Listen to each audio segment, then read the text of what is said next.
Vous êtes connecté sur monclasseurdemaths.fr et dans cette vidéo, nous allons voir comment effectuer le produit de deux matrices. Alors, je vais choisir deux matrices, les matrices A et B que voici à l'écran. Et la première question que je vais me poser, c'est est-ce que je peux effectuer le produit de la matrice A par la matrice B? Alors, il existe une condition qu'il est important de vérifier avant de se lancer dans des calculs, et cette condition porte sur les dimensions des matrices. Alors, la matrice A est une matrice de dimension 3,2, elle possède 3 lignes et 2 colonnes, et la matrice B est une matrice de dimension 2,4, elle possède 2 lignes et 4 colonnes. Alors, la condition pour pouvoir multiplier deux matrices entre elles est que le nombre de colonnes de la première matrice soit le même que le nombre de lignes de la deuxième matrice. Alors ici, on voit que le nombre de colonnes de la première matrice, de la matrice A, est 2, et le nombre de lignes de la matrice B est 2. Donc nous pouvons effectuer le produit de la matrice A par la matrice B. Donc pour pouvoir multiplier deux matrices, il faut que le nombre de colonnes de la première soit le même que le nombre de lignes de la deuxième.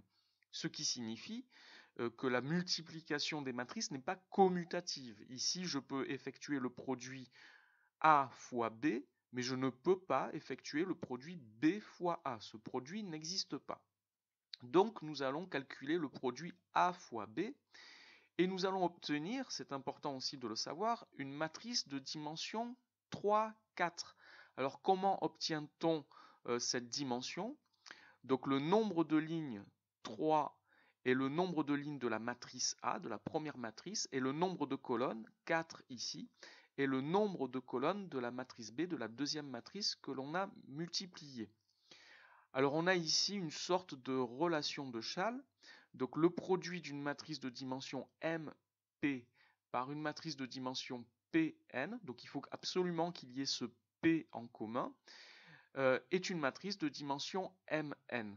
Donc je vous disais, on a une sorte de relation de Chasles ici. Une dimension MP fois une dimension Mn est égale à une dimension, donne une matrice de dimension Mn. Alors il ne faut pas dire que c'est une relation de Chasles.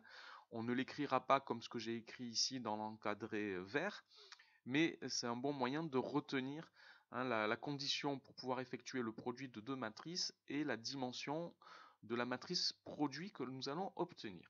Alors maintenant que nous savons tout ça, nous allons pouvoir effectuer le calcul de ce produit.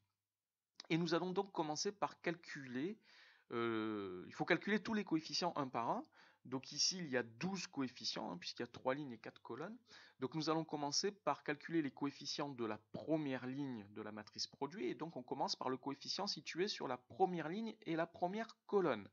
Donc pour calculer ce coefficient, je vais utiliser la première ligne de la matrice A et la première colonne de la matrice B. Pour le calcul de tous les coefficients, nous allons utiliser les lignes de la matrice A et les colonnes de la matrice B. Et le calcul consiste à multiplier les coefficients donc de la première ligne ici de la matrice A et de la première colonne de la matrice B, d'effectuer la somme des produits des coefficients. Alors j'explique un petit peu ce que ça signifie. Je vais effectuer le produit du premier coefficient de la ligne de A et de la colonne de B, donc ici 2 fois 1, et je vais ajouter le produit des deuxièmes coefficients, donc deuxième coefficient de la ligne de A et de la colonne de B, moins 1 fois 4. Donc 2 fois 1 plus moins 1 fois 4. S'il y avait un troisième coefficient, je ferais pareil, j'additionnerais le produit des troisièmes coefficients. Donc cela fait moins 2. Je passe maintenant au coefficient de la première ligne et de la deuxième colonne. Et donc j'utilise la première ligne de A, la deuxième colonne de B, et je procède de la même façon, produit des deux premiers coefficients, 2 fois moins 1, plus le produit des deux autres coefficients, moins 1 fois 5, cela fait moins 7. Première ligne, troisième colonne, ici je vais multiplier 2 fois 0 plus moins 1 fois 1, comme ceci, cela fait moins 1. Dernier coefficient de la première ligne, donc première ligne de A, quatrième colonne de B, et donc je multiplie les deux premiers coefficients 2 fois 3, plus le produit des deux autres coefficients, moins 1 fois 0, ce qui fait 6. Je passe maintenant au coefficient de la deuxième ligne, première colonne. Donc j'utilise la deuxième ligne de A, la première colonne de B. Moins 2 fois 1 plus 0 fois 4, comme ceci. Cela fait moins 2. Je passe maintenant je reste sur la deuxième ligne, mais je passe à la deuxième colonne. Ici, j'effectue le produit, cela fait moins 2 fois moins 1 plus 0,5 fois 5, cela fait 2. Je passe à la troisième colonne, j'effectue le calcul moins 2 fois 0 plus 0 fois 1, ce qui fait 0. Je passe à la colonne suivante, je suis toujours sur la deuxième ligne, moins 2 fois 3 plus 0 fois 0, cela fait moins 6. Je passe maintenant au coefficient de la troisième ligne et de la première colonne. J'effectue le calcul 5 fois 1 plus 3 fois 4, cela fait 17. Troisième ligne, deuxième colonne, 5 fois moins 1 plus 3 fois 5, cela fait 10. Troisième ligne, troisième colonne, j'effectue le calcul 5 fois 0 plus 3 fois 1, cela fait 3. Et enfin, troisième ligne, quatrième colonne, 5 fois 3 plus 3 fois 0, cela fait 15. Voici donc pour le calcul, donc c'est un petit peu long. Alors évidemment, votre calculatrice peut vous donner ça beaucoup plus rapidement, mais parce qu'ici il n'y a que des nombres, les coefficients sont tous des nombres. Si nous avons des inconnus, il faut savoir effectuer ce calcul à la main.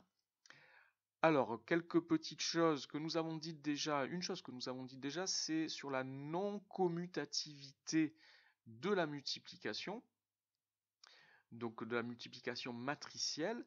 Le produit A fois B n'est pas égal au produit B fois A. Alors il peut y avoir des cas particuliers où ça sera égal, mais en général ce n'est pas le cas. Et surtout en général, si le produit A fois B existe, le produit B fois A, lui, n'existe pas. Dans l'exemple précédent, on ne pouvait pas calculer le produit B fois A à cause de la condition sur les dimensions des deux matrices. Ensuite, quelque chose d'important et que je détaillerai dans une autre vidéo, c'est ce qu'on appelle la matrice identité d'ordre n. Donc la matrice identité d'ordre n, je vous rappelle, c'est une matrice carrée d'ordre n dont tous les coefficients sont nuls, sauf les coefficients de la diagonale principale qui sont tous égaux à 1. Donc la matrice identité d'ordre n est l'élément neutre pour la multiplication des matrices. Cela signifie quoi? Cela signifie que A fois la matrice IN, c'est égal à A, et que IM fois A est égal à A également. Alors, je n'ai pas mis le même indice, N et M, dans les deux lignes, car nous avons vu qu'il y a des conditions sur les dimensions des matrices, et on peut très bien avoir A fois I2 qui est égal à A, et I3 fois A, par exemple, qui est égal à A. Donc il y a toujours les conditions sur la dimension des matrices, donc ce produit n'est pas possible forcément avec toutes les matrices identités. Donc si on peut calculer A fois I2, cela signifie qu'on ne peut pas calculer A fois I3 par exemple. Je détaille cette notion dans une vidéo qui vient juste après. Voilà donc ce qu'il faut savoir pour le produit de matrice. N'hésitez pas à poser des questions dans les commentaires. Et puis donnez un j'aime à la vidéo et abonnez-vous à la chaîne. Merci, au revoir.